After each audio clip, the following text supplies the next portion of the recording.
Entrevista.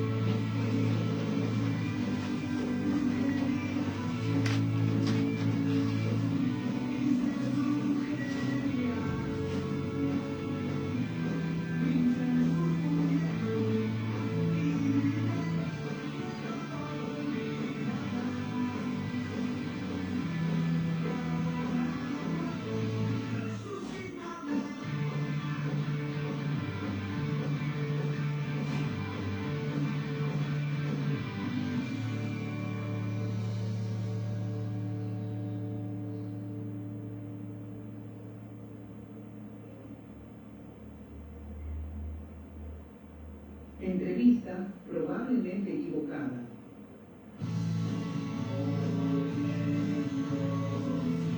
Bueno, gente, han bailado un poco, ¿no? Con estos pogos que hacemos acá en probablemente equivocados. Y ahí un abrazo muy grande para los muchachos. Había un par que decía que justo a la hora del pogo los muchachos estaban descargando huevos del camión y cómo habrán quedado, me imagino eso. Pero bueno, gracias por prenderse ahí a la propuesta también. Y bueno, y usted habrá escuchado ahí la pizarra, dice entrevistas probablemente equivocado, y realmente es un gusto para nosotros siempre traer a nuestra gente de las ciudades frías, profesionales, que realmente pueden transmitir a todos ustedes que nos están escuchando sus pensamientos, sus creencias y también, ¿sí?, su profesionalismo.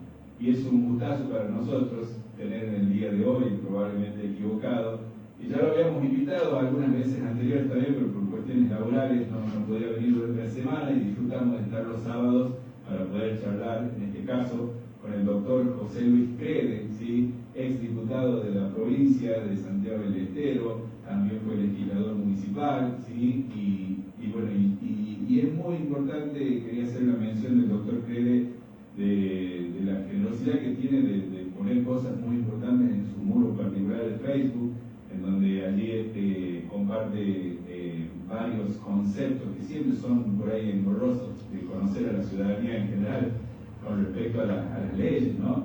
Y bueno, y él de una manera muy generosa hace pedagogía, ¿sí?, que también estamos conversando, y es catedrático, entonces hace pedagogía, y acá nosotros también nos tomamos para enseñar, para hacer un poco de pedagogía a nuestros oyentes, ¿no? Así que, doctor, muy buenos días, un placer que esté acá en Probablemente Equivocado.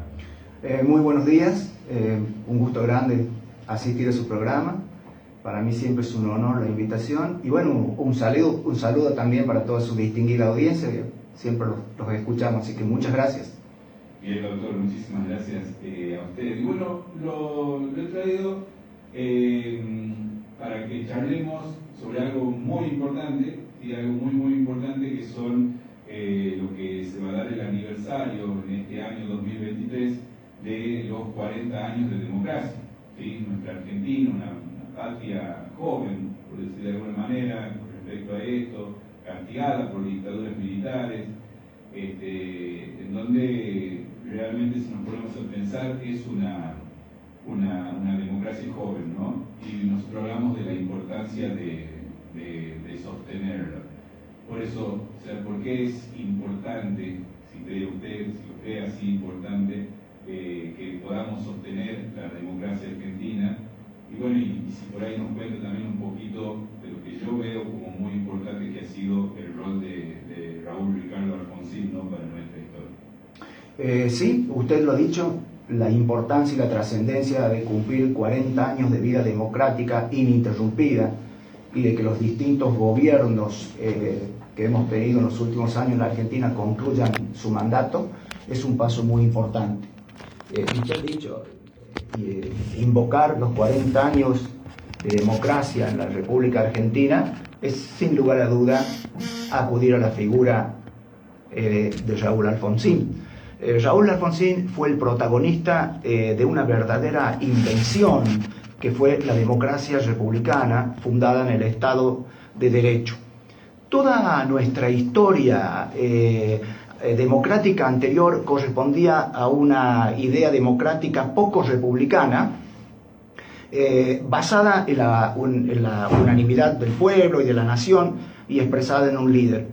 Con Alfonsín, muchos realmente creíamos que estábamos dando vuelta una página de la historia. La nueva democracia se apoya principalmente en una ilusión que fue la fuerza y su debilidad. Raúl Alfonsín, recuerde usted, luego de sus majestuosos discursos, que fue una de las cosas que me subyugó para poder meterme en la política allá por las postrimerías del año 1983, realmente fue su discurso el que a mí me conmovía. Concluía siempre sus discursos invocando aquel rezo laico que era el preámbulo de la Constitución argentina. Y él decía que con la democracia nos educamos, nos curamos y comemos. Bueno, cabría la oportunidad de preguntarnos si luego de 40 años hoy nos educamos, comemos y nos vestimos con la democracia. Claro, y eso pone en crisis muchas veces, ¿no? Así es. Bueno, usted sabe, doctor, que acá nosotros, mientras desarrollamos esto, en la historia también, por ahí siempre es necesario contextualizarlo, ¿no? Así es. Y mucho se habla, por eso le preguntaba sobre la importancia de Alfonsín, que es lo que admiro yo, más allá de las diferencias políticas, ¿no? El hecho de que hoy en día se habla de la gran grieta, ¿verdad?, del país dividido, y creo que fue el único en la historia argentina que logró ese consenso federal, ¿no?, el consenso político de juntarse, incluso con peronistas, con otros, hasta se habla que recorrió el país, incluso creo que estuvo acá en la ciudad de Turín. Sí, estuvo como candidato, como precandidato a la interna. Y habló con los peronistas de acá de la ciudad de Frías, y bueno, y así con el Santiago, con los diferentes lugares de Santiago, y era el único que había logrado ese consenso, ¿no? Sí, es cierto que también veníamos de la noche más oscura y gris de la historia argentina, como fue la dictadura más cruel y sangrienta que tuvimos los argentinos. Entonces fue todo un aire nuevo que respirábamos de democracia, aquellos que habíamos vivido siempre bajo regímenes autoritarios. Pero usted ha dicho algo que es complicado explicarlo y complicado entenderlo. A mi humilde opinión, nuestra amada nación se encuentra hoy atravesando las vicisitudes de una crisis que es grave y profunda, que tiene connotaciones sociales, políticas, económicas, religiosas e institucionales, pero cuyas raíces profundas están signadas por una gran crisis moral. Nosotros los que pensamos que la ciencia política, los herederos de Alfonsín, que pensamos que la ciencia política es aquella parte de la ética que, partiendo de observar la realidad singular y contingente, extraemos las normas generales de la política, tiene importancia trascendental que meditemos hoy sobre el momento límite en que nos encontramos. La situación de la República es muy grave. No se olvide usted que después de 40 años de democracia tenemos el 46% de pobres, una cantidad de indigentes que realmente es insostenible y es increíble, 100 y pico por ciento de inflación. Entonces mucha gente ha comenzado a preguntarse, ¿y qué pasó con aquella democracia que nos prometían que nos educábamos, nos curábamos y nos vestíamos? ¿Qué pasó con todo esto? ¿A dónde ha quedado aquellos principios que sustentábamos, los principios republicanos, los principios de la división de poderes? Entonces, y fíjese, es por eso la gran abstención electoral que existe en la República Argentina. En los últimos procesos electorales, hablo de estos últimos, ¿no? 5.500.000 personas no concurrieron a votar. Hoy, esta abstención del pueblo ya tiene reviste ya, o tiene ribetes revolucionarios. Esto es un tema que hay que analizarlo, y desde luego es la profundidad del descontento de la sociedad con las instituciones de la República que no le dan respuestas. Exacto, sí, esto es, incluso llegamos a hablar, ¿no?, de que si uno hace una mirada mundial, ¿sí?, la concurrencia es poca.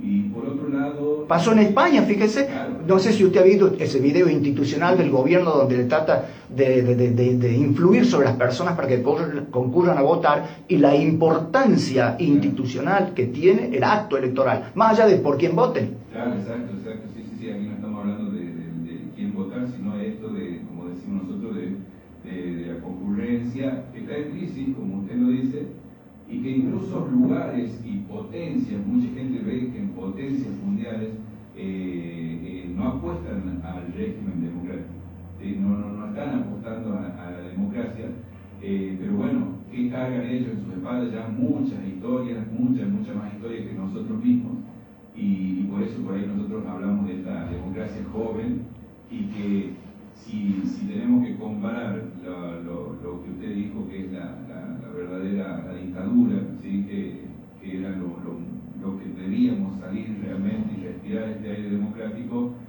si tenemos, por ejemplo, los argentinos, obviamente apostamos a la democracia. Es correcto.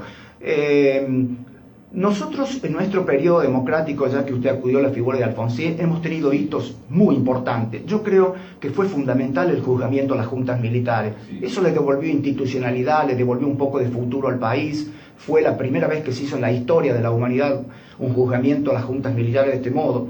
Así que fue muy importante en su momento y abrió un panorama y una perspectiva a la sociedad argentina de la cual nos ilusionamos y creímos que con la democracia podíamos solucionar casi todos los problemas que nuestro país tenía. Lamentablemente no fue así. Y hoy la democracia, la república, está en crisis y está en queja por la sociedad. Fíjese qué curioso.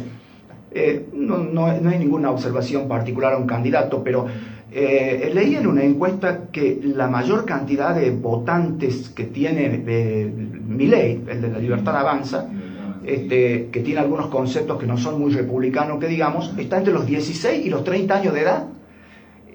Algo nos está indicando esto, algo nos está indicando. Entonces, creo que es necesaria una revisión fundamental de los institutos de la democracia, de los institutos de la Constitución, que a partir del año 94, cuando se reformó la Constitución Nacional, que se incorporaron nuevos institutos a la Constitución, en el acuerdo que hizo en el famoso Pacto de Olivo entre Alfonsín y Menem, donde se incorporó, por ejemplo, la figura de los 3 senadores, donde se incorporó otros institutos muy importantes como la autonomía del Ministerio Público, pero evidentemente que son institutos que aún no han dado respuesta a la ciudadanía argentina. Y esto ha generado esta situación en la que estamos viviendo nosotros hoy. Claro, sí, eso es así. Y ahí, bueno, hay una... a ver, porque usted dijo entre esta exposición, ¿no? El que no acude a votar puede ser que esté manifestando un hecho revolucionario o hay un acto revolucionario. Sin duda, ¿no? sin duda. Y nombra una franja etaria de 16 a 30 años en donde podría ser un votante de Milei, sí. ¿verdad? Con un porcentaje que la oposición... Que es un outsider de la política, con 2 años de antigüedad. Exactamente, claro, exactamente. Entonces, ahí es donde aparece también o presenta una nueva forma, que la revolución estaba vinculada a los sectores de izquierda, ¿sí? Y de repente aparece un acto revolucionario, si se quiere, apoyando esto que, como usted dice, no es tan republicano y democrático por lo menos las formas que tiene Milei y también lo que se propone que va a hacer, ¿no? O sea, es un movimiento social también mundial. Pero es evidente que hay un giro de la sociedad argentina hacia la derecha. Sí. Eso es indudable. Cualquiera de los candidatos que hoy representan a los distintos espacios políticos importan a prima facie un giro a la derecha de los argentinos. Nosotros, a ver, cuando Alfonsín irrumpe en el escenario político argentino, lo hizo desde la socialdemocracia. Entonces compartíamos muchos de los conceptos ideológicos de la socialdemocracia europea, una de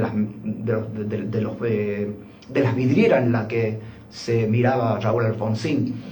Hoy la sociedad argentina ha virado hacia la derecha, evidentemente, y el voto va a ser un voto, porque cualquiera de los candidatos que hoy acceda a la presidencia lo hace desde una concepción dogmática, partiendo de principios de la derecha.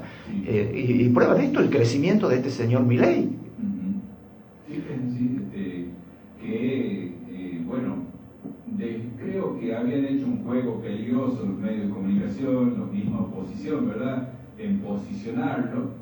Y últimamente como que no vieron o buscaron la manera por el crecimiento de sacárselo de encima, como así es. Dice, y se encontraron con algo que ya puede estar instalando y peleando algún sector del poder, ¿no? No se olvide usted que aquí en las PASO, todas aquellas fórmulas que obtengan más del 1.5% de los votos válidos emitidos pasan a las elecciones generales del 22 de octubre. Exacto. Y evidentemente que, bueno, todos los candidatos, los principales candidatos de los 3 partidos van a pasar esa base electoral. Doctor,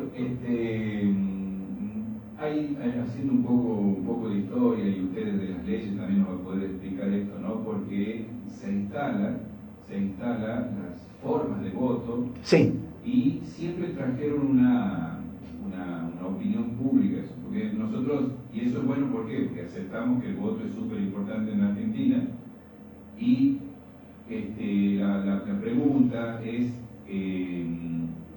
por respecto al voto a los 16 años. sí.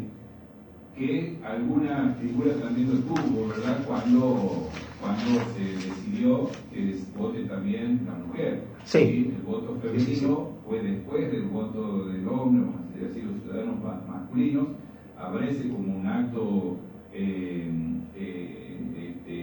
novedoso, y también para la opinión pública, ¿verdad? Porque siempre estamos opinando de todo, a favor o en contra, aparece el voto femenino. Y bueno, y después también se da esto de bajar la edad, Sí. para los votantes, Claro. de manera opcional. Eso lo dispuso la ley 26774. La ley 26774, conocida como voto joven, Sí. que fue sancionada el 31 de octubre del 2012, bueno, permite a los jóvenes de 16 y 17 años poder emitir su sufragio. El voto joven significó que más argentinos y más argentinas puedan incorporarse a los procesos electorales y decidir también sobre sus futuros institucionales. Así que fue muy importante, Más allá de algunas discusiones que se plantearon sobre la capacidad de los jóvenes para poder emitir su voto, pero bueno, es un tema que no lo puedo analizar yo. Pero sí, la ley incorporó. Mire, y según los datos, en base a las elecciones del año 2021, yo tengo las estadísticas aquí, entre los 16 y los 29 años, el 27% del electorado correspondía a los votos jóvenes. Así que fue muy importante este paso que se dio. La juventud entre 18 y 29 años corresponde a un total de 8.337.000 electores, y representan el 25% del electorado. Así que es muy importante. En estas elecciones PASO, bueno, van a votar todos estos jóvenes. Sí, yo tengo, desde mi mirada, bueno, yo trabajo con adolescentes, Claro. docentes de secundaria. Es muy importante la formación que ustedes hagan de los niños en la escuela y explicarles de qué se trata este acto electoral, porque evidentemente que muchos desconocen. Exactamente. Y el tema, lo llamativo era en ese momento, ¿no? De cómo ellos mismos, por palabras de otros, quizás ellos mismos llegaban hasta reconocerse como incapaces para hacerlo. Claro, me imagino. Pues, creo yo, todo lo contrario, ¿no? E incluso yo tengo la idea de que debería ser obligatorio. O sea, como ensayo estaba bien, ¿verdad? Que sea 16, 18, que sea de una manera opcional. El voto siempre es obligatorio, A partir de nuestra ley Sáenz Peña, el voto siempre es obligatorio. Mucha gente cree que no tiene obligación de ir a votar en las PASO. No. El voto es obligatorio en las 3 elecciones que nos tocan: las PASO, las elecciones y después el balotaje. No se olvide que tenemos doble vuelta, que se hace a los 30 días posteriores de la primera elección, si ambas fórmulas no superan los porcentajes que establece la ley. Creo que está claro el tema de la explicación de la doble vuelta. No sé, la gente conocerá cómo es el sistema del balotaje. Bien. Entonces es obligatorio, que es lo que todo el mundo le pregunta: ¿es obligación ir a votar? Sí, es obligatorio. Y otra de las preguntas es: ¿qué pasa si no voy? Mire, ese es otro problema. Hay una sanción establecida en el Código Electoral. Ahora, que nunca se aplicó, que nunca se toma en cuenta, bueno, ya realmente, la verdad, no conozco a nadie que lo hayan sancionado, pero sí es obligatorio el voto, es obligatorio. Es una obligación moral de acudir a... Es importante, aunque voten en blanco, aunque voten a quien vote, pero hay que concurrir a votar. Hay que concurrir a votar porque es muy importante. Todos los gobiernos del mundo están preocupados por esta tensión que, como digo, a veces parece tener aristas revolucionarias de la gente de no ir a votar, pero hay que ir a votar, hay que concurrir y cumplir con ese compromiso cívico. Bien, doctor, ya que lo está diciendo, entonces contamos a la gente, repasamos junto a la gente, ¿verdad? Que entonces existe un padrón oficial que pueden consultar, ¿verdad? Correcto. Sí, hoy por el celular usted pone su número de documento y le dice dónde vota. Como ya no existe el búnker, ¿verdad? No. La sede donde No. uno va y mira, No. existe más. No, evidentemente. las redes sociales, el Facebook y todas estas cosas han suplantado mucho a ese trabajo que antes se hacía, que era netamente correspondía a la tradición electoral, pero hoy todo esto se maneja de otra manera. Se maneja de otra manera, exactamente, con todas, pero muchas redes sociales Sí. que van a eso. Hay lo que nosotros denominamos una hiperinformación, ¿no? Hiperinformación. Y de ahí, bueno, ver Así es. cuál me ayuda y cuál no. Así es. Todo en esta hiperinformación, ¿no? Hoy las plataformas electorales se pueden leer por las redes sociales, por Google, por Facebook. Antes tenía que concurrir a pedir. Hoy eso ha cambiado mucho, así que los jóvenes que les gusta googlear, googleando pueden acceder a las plataformas electorales de todos los candidatos y ahí decidir Claro, para ver qué por quién votar. Porque en el tema, vamos a decir así, en los medios masivos de comunicación, muy poco sale, ¿verdad?, en por qué debo votar a esta persona, o sea, qué es lo que me ofrece realmente, más allá de la exposición que Claro. hacen de sus ideologías, ¿no? Sí. Planteos ideológicos, muy poco sale de acciones concretas, ¿no? Doctor, entonces tenemos, como le decía, andamos entre todos, hacemos esto, decimos el 13, el próximo... El 13 son las elecciones PASO. Elecciones PASO, que son las elecciones primarias, abiertas, simultáneas y obligatorias. A ver, las PASOs, hay un trabajo muy lindo que yo he publicado en mi Facebook, un constitucionalista importante de la República Argentina, que hace una explicación técnica y llega a la conclusión de por qué serían inconstitucionales. Él es un crítico de las elecciones PASO, como lo es nuestro gobernador. El doctor Zamora también es muy crítico de estas elecciones, que se sostiene que en verdad no han solucionado el problema ni han servido muchísimo para cuál fue el espíritu, la teleología de la ley. ¿Qué pasa? Las elecciones PASO vinieron a suplantar lo que fueron las tradicionales internas de los partidos políticos. Antes los candidatos salían de las internas. Aquí las internas eran, bueno, fratricidas. Aquí teníamos internas, sobre todo los radicales hacíamos internas que eran durísimas. Salían de las internas de los partidos políticos. Hoy las PASO han suplantado esas elecciones internas y se hacen a través de este tipo de elecciones. Pero no han tenido el éxito ni el resultado que se esperaba cuando salió la ley. ¿Qué pasa en la República Argentina? El monopolio de las candidaturas públicas las tienen los partidos políticos. Nadie puede ser candidato en la República Argentina por la cooperativa algodonera. No. Los monopolios los tienen los partidos políticos. Y la Constitución Nacional, la nueva del año 94, tiene establecido que los partidos políticos son instituciones fundamentales de la República. Es decir, tienen rango constitucional, tienen abolengo constitucional los partidos políticos. Y resulta que, por otro lado, hay una ley PASO que les obliga a concurrir a un acto electoral para elegir sus propios candidatos. Lo que ocasiona que muchos constitucionalistas dicen esto es inconstitucional. Si la Constitución dice que los partidos políticos son instituciones fundamentales de la República, pues déjenle en los partidos políticos que elijan sus propios candidatos. Y por el otro lado surge el otro problema que, claro, los que monopolizan las candidaturas son los partidos políticos. Bien, doctor.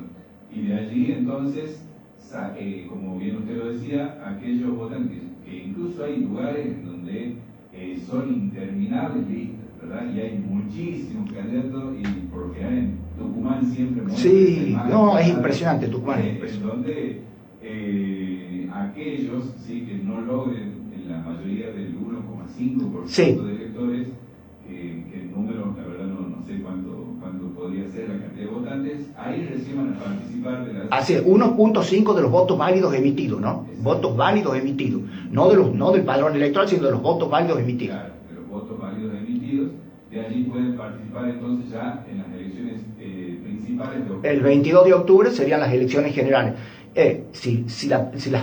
A ver, ¿cómo ocurre en este caso? Nosotros hemos tomado el sistema de los Estados Unidos, de balotage, que ya se aplicó durante el gobierno militar.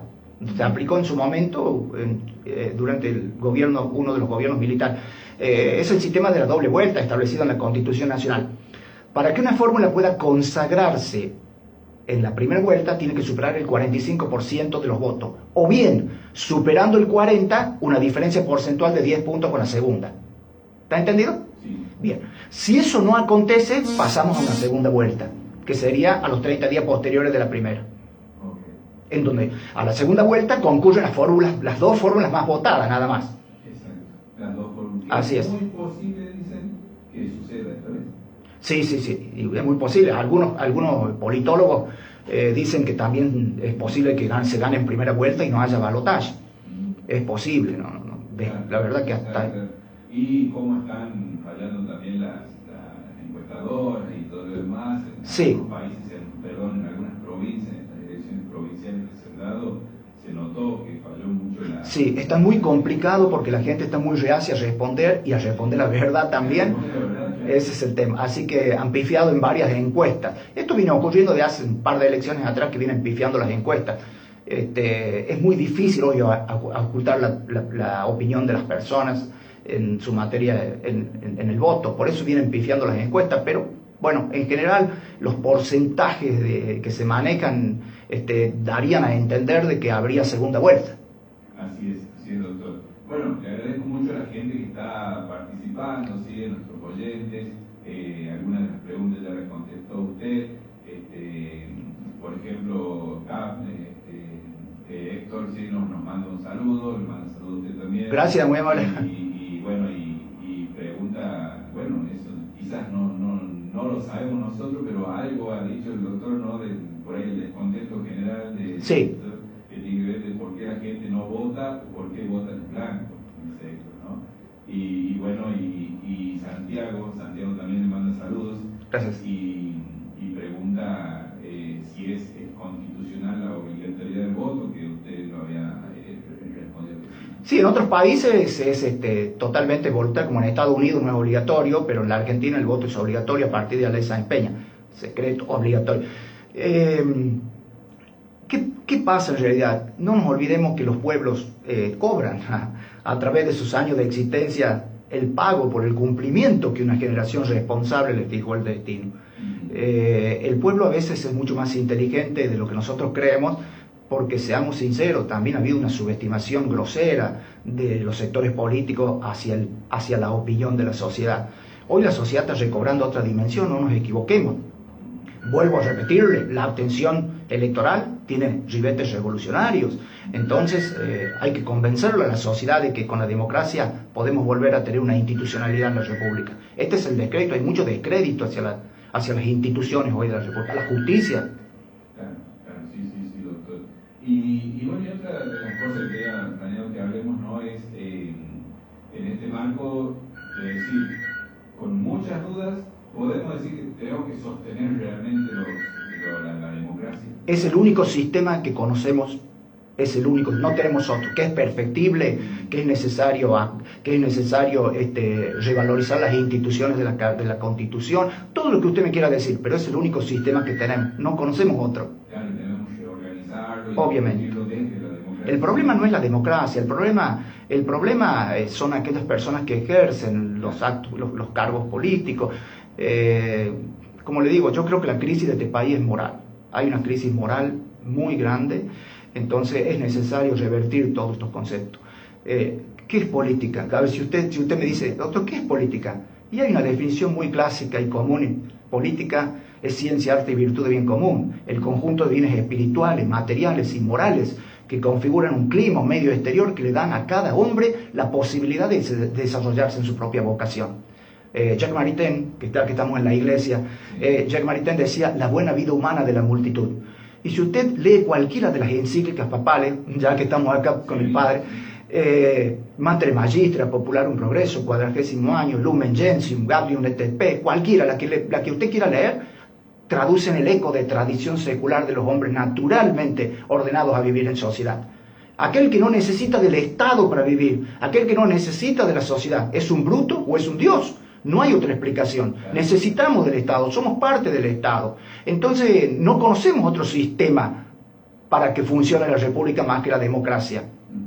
La Iglesia siempre se ha manifestado contra estas desigualdades sociales, contra el individualismo exacerbado, contra el individualismo hostil que discrimina a la sociedad. Bueno, bien, estas encíclicas siempre han traducido, como le digo, ese eco de tradición secular de los hombres naturalmente ordenados a vivir en sociedad. Desde las organizaciones gregarias que tuvo la humanidad, desde las organizaciones gregarias, siempre ubi societa, ubi ius, ubi polis, decían los griegos. Donde hay una organización gregaria, donde hay una organización por precaria que sea, debe nacer la sociedad. Y donde nace la sociedad debe nacer el derecho. para compensar las justas pretensiones de las partes. No podemos vivir en una sociedad caótica. Debemos vivir en una sociedad organizada. Y esto es lo que hace la democracia. Organiza la sociedad. Exacto. Así es, doctor. Por eso era importante, más allá de que nosotros lo alentamos desde acá siempre, pero era importante su palabra autorizada y que mucha gente así lo respeta también y sobre todo ponerle, como hacemos siempre acá en el programa, nosotros ponerle marco así conceptual y demás, ¿no? Correcto. Es muy importante lo que ustedes hacen desde los medios de información. A la sociedad hay que informarla, hay que comprometerla. Por ahí el adagio ese común, no te quejes si no te quejas. Claro. Realmente no podemos luego sindicarlo a los políticos si nosotros no nos comprometemos en esto. Doctor, y ya preguntándole un poco ya de su rol, que Sí. fue diputado de la provincia, Sí. O sea que vive siempre, hace muchísimos años, también militante radical Sí. de la política de adentro, como se dice. ¿Qué análisis político hace hoy en día de lo que estamos viviendo? Puede ser de nuestro Santiago del Estero, y también por qué es importante o qué ve usted en esta elección, qué nos estamos jugando los argentinos realmente. Bueno, creo que estamos en horas decisivas. Creo que hemos tocado fondo. Estamos en una situación límite. La gente no tiene idea de la magnitud de la crisis en la que estamos sumergidos. Así que es necesario que todos apoyemos este proceso democrático y pongamos, porque lo que viene es feo, lo que viene es muy complicado en este país. Vamos a necesitar grandes sacrificios y grandes esfuerzos para sacar a este país. Todos sabemos de la situación con la que se va a encontrar el nuevo gobierno. Es muy delicado. Mire, el gobernador de la provincia, el doctor Zamora, siempre, a veces en algunas reuniones, conversamos con los colegas y departimos. Ya lo viene avisorando y siempre nos dice que mientras no se solucione el problema del déficit fiscal, no vamos a poder progresar este país. Es necesario solucionar, y nos va a llevar muchos años. El 46% de pobres en la Argentina no se soluciona de un día para el otro. Si bien tenemos un país para albergar a 200 millones de habitantes y tenemos 50, tenemos los 4 climas, tenemos cómo incentivar ni cómo inmiscuirnos en la producción en el mundo, necesitamos que haya un poco de orden y un poco de moral política en los funcionarios que ejercen el poder, porque esto es todo lo que está faltando, un poco, y creo que el país va a salir adelante. Yo soy muy optimista en este aspecto, soy muy optimista en que vamos a poder salir de esta situación, pero nos va a llevar mucho esfuerzo y muchísimo sacrificio, pero tenemos los medios para hacerlo.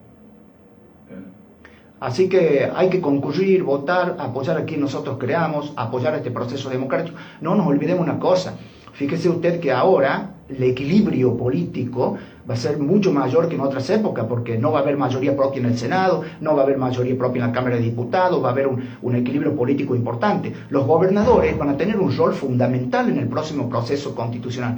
¿Por qué?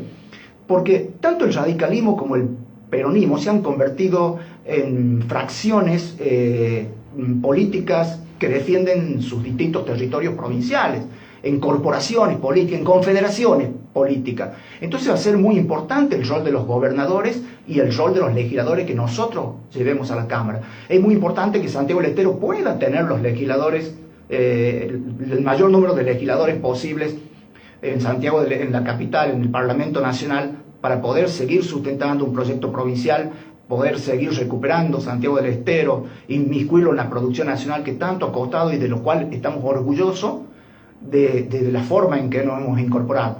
Pero bueno, es muy difícil la situación que se avecina en el país y es necesario que todos pongamos de lo nuestro para poder sacar a esta República Argentina de la crisis en la que estamos.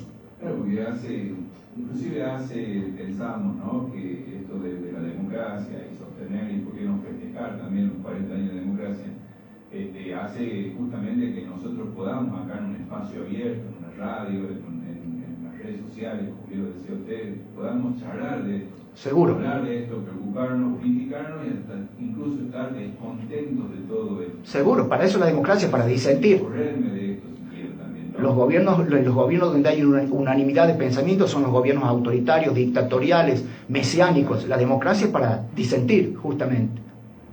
Así que es lo que realmente queremos hacer, lo que queremos decir. Y está correctísimo. Las cosas que podamos.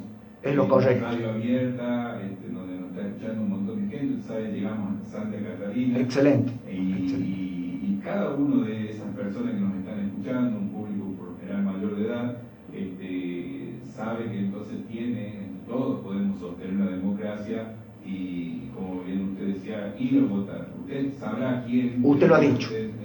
Tendrá su elegido o no, pero ir a votar y hacer saber también. Usted lo ha dicho, la democracia tenemos que sostenerla entre todas y defender este sistema. No tenemos otro. Así es, doctor. Bueno, muchísimas gracias. No, por favor. Muy claro, muy claro.